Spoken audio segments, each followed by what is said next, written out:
सबसे ज़्यादा धन्यवाद मैं इस कमेटी के जितने भी पदाधिकारी आए हैं, बड़ी संख्या में हमारे बड़े बुजुर्ग, माता बहनें और नौजवान साथी आए हैं।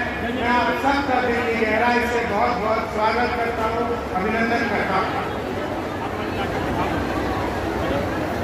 आज जब हम लोग बाबा साहब भीमराव अम्बेडकर जी की जयंती मना रहे हैं, तो हमें ये जरूर जान लेना चाहिए कि आज पूरे देश में नहीं, दुनिया के कई हिस्सों में बाबा साहब भीमराव अम्बेडकर की जयंती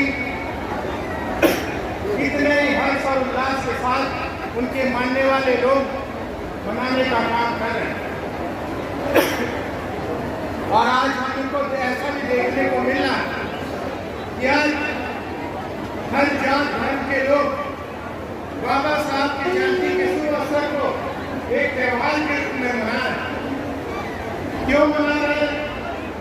क्योंकि जो हमारा भारत देश है, आज कई जात के, कई धर्म के, कई अलग अलग बोली भाषा के लोग हमारे इस देश में रहते हैं। हमारे देश को आज़ादी मिल गई,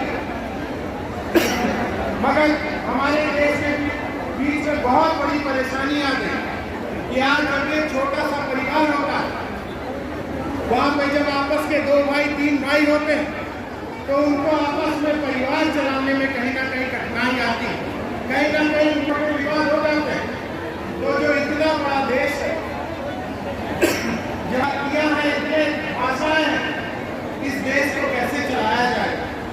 तो हम लोग धन्य हैं कि हमारे देश में बाबा साहब भीमराव अम्बेडकर जी, जिन्होंने पूरे जीवन भर अपनी शिक्षा के शुरुआती जीवन से लेकर हमेशा समाज को कैसे आगे बढ़ाएं, जो पंक्ति में पीछे खड़े हुए लोग हैं उनको मुख्य धारा में कैसे लेकर आए, लगातार उन्होंने पूरे जीवन भर अपना पूरा जीवन समाज के प्रति समर्पित कर दिया। और उसी के चलते उन्होंने हमें जो संविधान दिया, आज वही संविधान की देन है कि हम आपके सामने आज चाहे अमीर हो चाहे गरीब हो, चाहे छोटा हो चाहे बड़ा हो, हर व्यक्ति को अपनी बात रखने की आज़ादी है।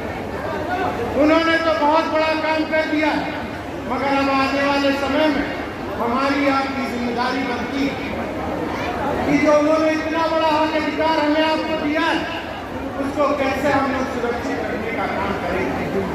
आज जब हम अपने महापुरुषों की जयंती मनाते हैं, बाबा साहब भीमराव अम्बेडकर जी की जयंती मना रहे हैं, तो हम लोग को संकल्प लेना चाहिए, क्योंकि बाबा साहब ने कहा है, शिक्षित बनो, संगठित रहो, संघर्ष करो। आज हमें अगर एक रोटी कम भी खानी पड़े तो हमें अपने बच्चों को पढ़ाना चाहिए, क्योंकि जब हम उन्हें पढ़ाएंगे तो हमारे बच्चे अपने हक और अधिकार के बारे में जान पाएंगे। और कहने में कोई गुरेज नहीं है, जो भी समाज अपने हक और अधिकार के बारे में जान जाता है उसको कोई गवा नहीं सकता। बाबा साहब ने कहा है, शिक्षा वो सेहरी का दूध है, जो पिएगा वो दहाड़ेगा। तो आज समय आ चुका है कि हम सब लोग अपने बच्चों को पढ़ाएं। और आपने क्योंकि एक जिम्मेदारी बहुत कम उम्र में मुझे विधायक भी बनाने का काम किया है, आपके चेयरमैन हरैया के, कप्तानगंज के चेयरमैन भी यहाँ उपस्थित हैं।